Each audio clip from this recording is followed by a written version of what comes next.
Hola, mi nombre es Sandra Patricia Rojas Noriega, estudiante de la especialización de Revisoría Fiscal y Auditoría Forense de la Fundación Universitaria del Área Andina. Hoy, junto con mis compañeras Nidia Carolina Yara Vargas y Paula Andrea Londoño Izaza, haremos un pequeño recuento de lo que fue el caso ético contable de la multinacional Odebrecht en Colombia. Odebrecht es una empresa constructora brasileña que protagonizó el mayor de los escándalos de corrupción en Latinoamérica a través de su división de operaciones estructurales llamada también la Caja 2. La compañía destinaba recursos para pagar sobornos y financiar campañas políticas en varios países, entre ellos Colombia. ¿Cuáles fueron los hechos principales en nuestro país?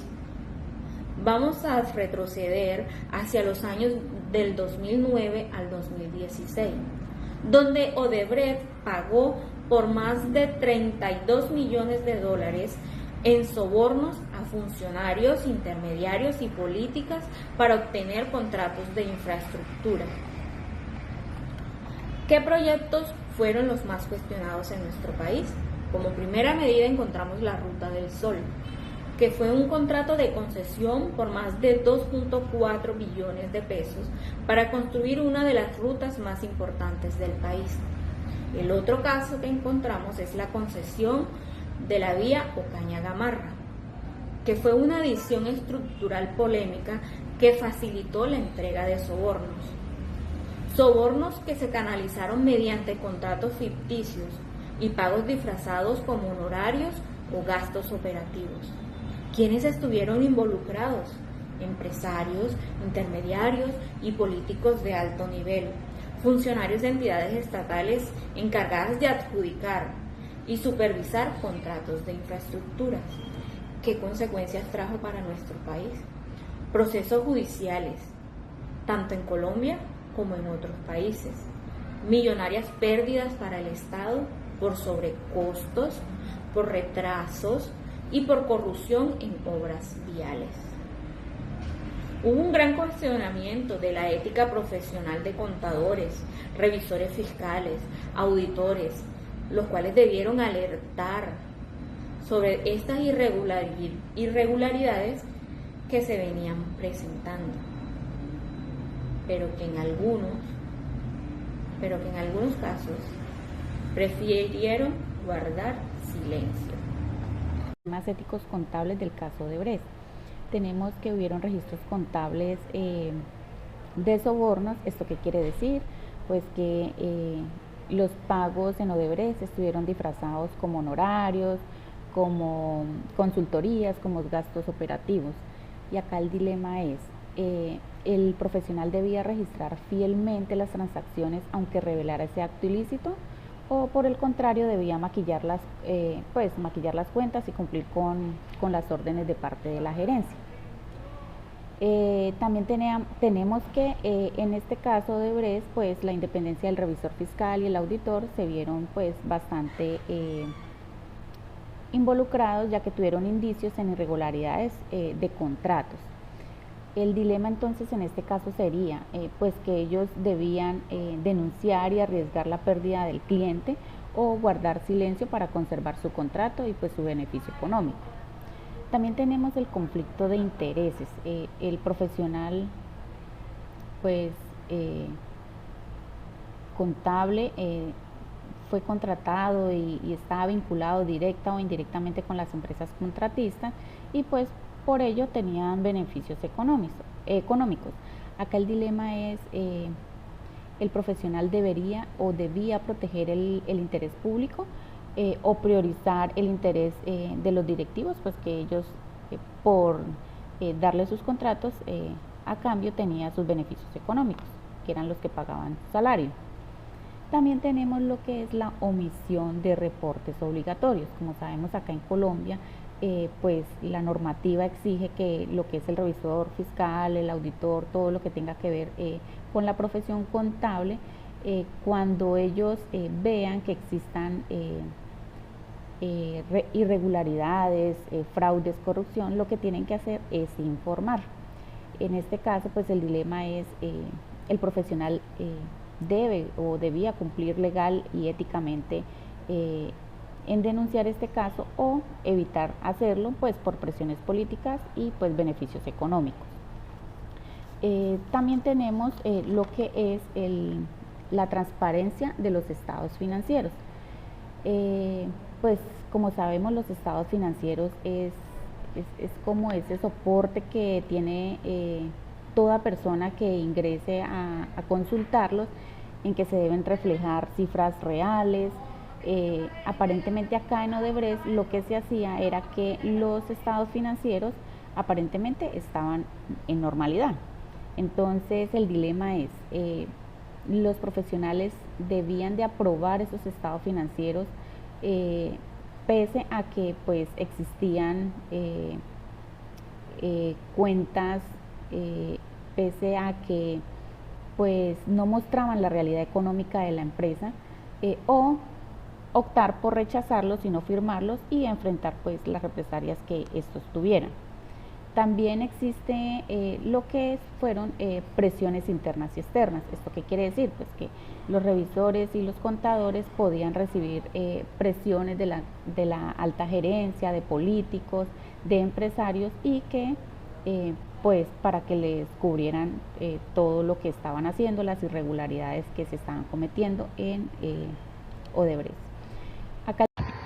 Hola, mi nombre es Paula Andrea Londoño, soy contadora pública, vivo en la ciudad de Medellín y hoy les vengo a hablar del impacto del caso de Odebrecht en la profesión contable. Entonces, todos sabemos que este caso fue muy mencionado debido a la corrupción tan grande que hubo dentro de esta organización, ¿cierto?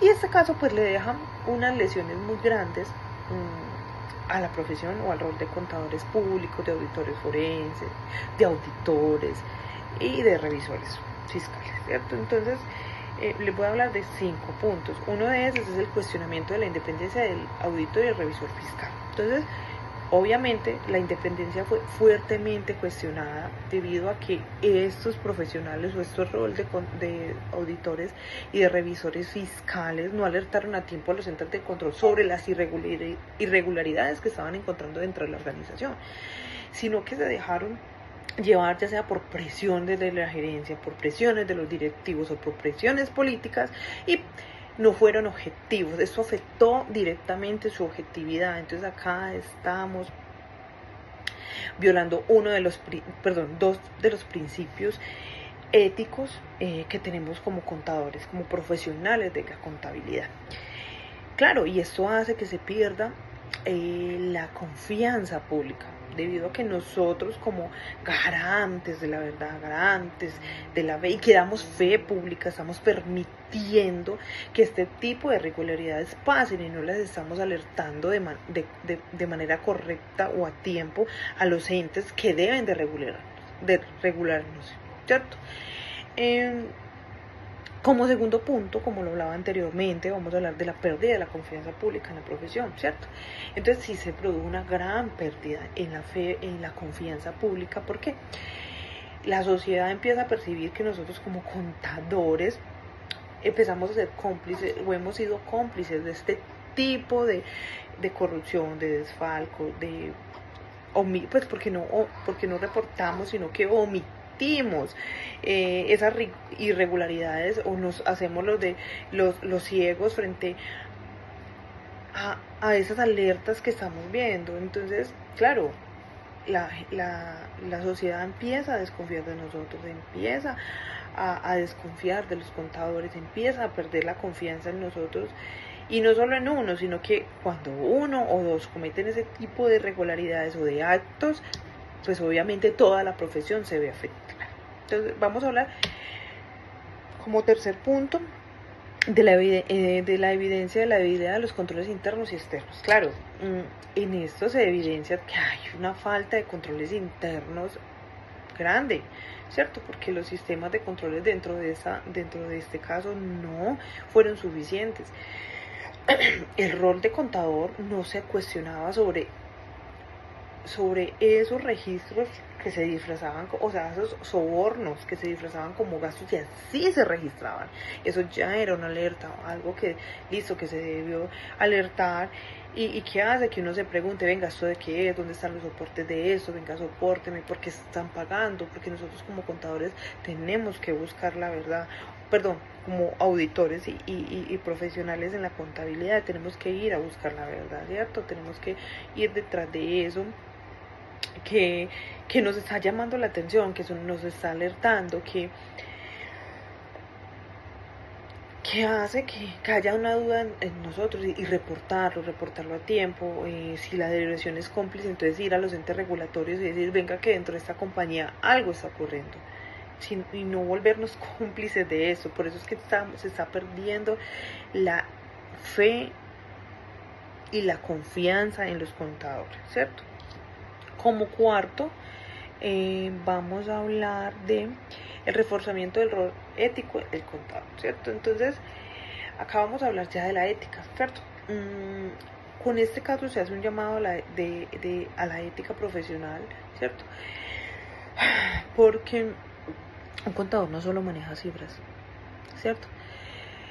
Sino que también tenemos que emitir juicios, tenemos que denunciar, tenemos que reportar, ya que somos veedores sociales, ya que somos los que damos fe pública, los que podemos incurrir en una sanción a nosotros como contadores, como auditores o revisores, nos pueden quitar la tarjeta profesional y pueden judicializarlo, ¿cierto? Entonces no solamente es a nivel social de desfalcar y venir a ayudar a desfalcar o que haya un acto de corrupción dentro de una empresa, sino que también nos veremos afectados, y todo esto ocurre muchas veces porque nos dejamos comprar, esa es la verdad, nos dejamos comprar,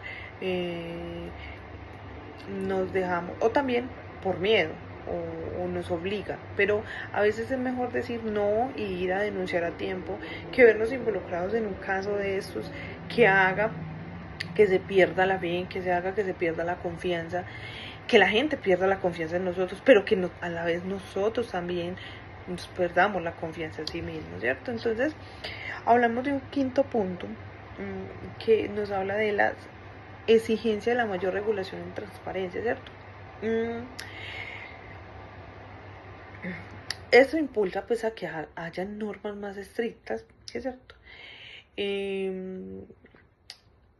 La norma, por ejemplo, 240, la NIA 240, que nos habla de la responsabilidad del auditor con relación al fraude. Es que nosotros, frente al fraude, debemos de tener una responsabilidad y una responsabilidad ética donde veamos cualquier tipo de irregularidades y las reportemos y tengamos la capacidad de decir, venga, esto no está bien, alertemos sobre eso porque acá hay algo que no está bien, y empezar a ser más estrictos sobre eso y a regularnos y a regirnos por las normas.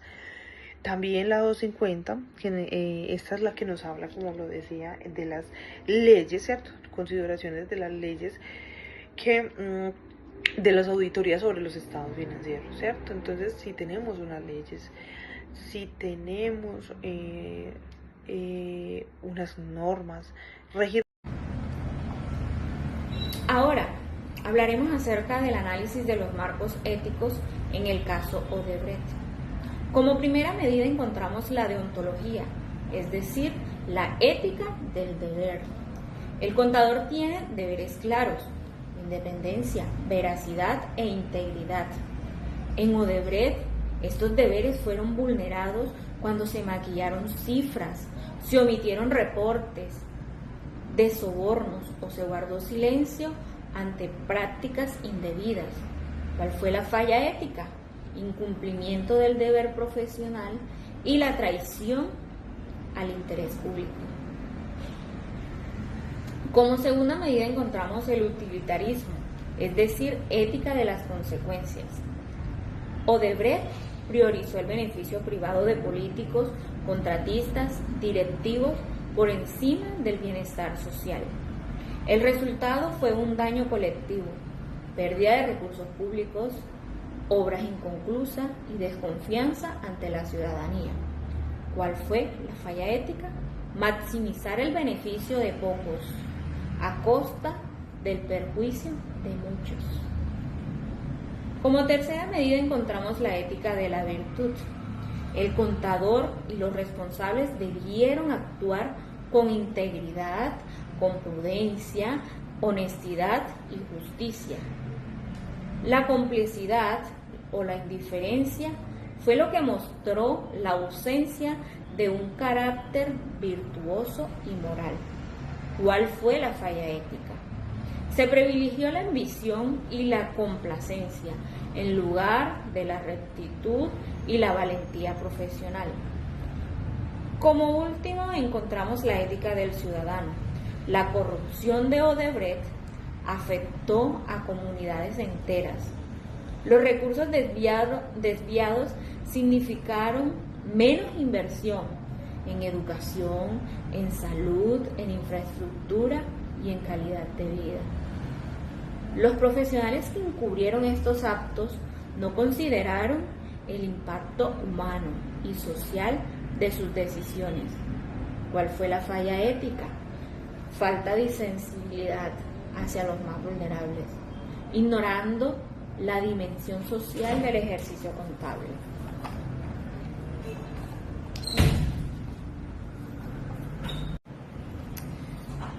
Cada marco normativo ético muestra que el actual de Odebrecht y de quienes facilitaron sus prácticas violó principios esenciales de la contaduría, el deber de la transparencia, el compromiso con el bienestar colectivo, la práctica de virtudes profesionales y la protección de la sociedad. Este caso es un recordatorio de que la ética no es un complemento de la contaduría, sino un fundamento. A continuación, les seguiré con el análisis que se hizo sobre el caso de Odebrecht y los marcos éticos. Entonces, tenemos lo que es la ética deontológica, que es la del deber ser de Kant. Esta ética tiene como principio, pues, que los profesionales deben cumplir sus deberes y normas sin importar las consecuencias. En el caso de Odebrecht, pues el contador tenía el deber de registrar fielmente la información y denunciar cualquier fraude que se cometió, ¿no? El guardar silencio, manipular cuentas, pues va en contra de la ética profesional. Y como a juicio ético podemos decir que encubrir sobornos es inaceptable, aunque esto implicara pues la pérdida de su trabajo o la pérdida de un cliente. Como segundo marco ético tenemos lo que es la ética utilitarista, que es la ética, pues esto su principio es que una acción es correcta si se produce mayor beneficio para la mayor cantidad de personas. La ética utilitarista se le llama de las consecuencias, es de Beckman-Mill, y pues aplicando este marco ético a lo que es el caso de Odebrecht, pues lo que se cometió, el silencio que hubo, pues benefició a muy pocos, ¿no? Lo que fueron políticos, empresarios, directivos, ellos fueron los que en sí pues se beneficiaron. Por el contrario, pues generó perjuicios a una gran cantidad de personas, a todo un país, en el caso de que hubieron sobrecostos, hubieron obras inconclusas y pues pérdida de confianza. Bueno, en conclusión, el caso de Odebrecht en Colombia representó uno de los mayores escándalos de corrupción, ¿cierto? Y tuvo un impacto profundo en la confianza ciudadana y en las instituciones tanto públicas como privadas. Desde lo contable también, pues, hubo impacto, ya que se vulneraron, se dejó en evidencia la vulnerabilidad que tenemos los profesionales contables frente a las presiones externas, frente a los conflictos de interés, y que nos dejamos tentar o nos dejamos comprar con beneficios económicos y dejamos que eso pese más que nuestra ética, ¿cierto? De lo que no debería ser así. Nosotros deberíamos de priorizar la ética, la responsabilidad, la verdad, la independencia sobre cualquier beneficio económico que nos ofrezca. Entonces, de verdad, profesionales contables, no nos dejemos ganar de las presiones, no nos dejemos tentar por unos pesos de más, no nos dejemos tentar por unos beneficios. Empecemos a actuar con verdad, con veracidad y de verdad a ser garantes de fe y dar la fe pública, que para eso nos formamos. Muchas gracias.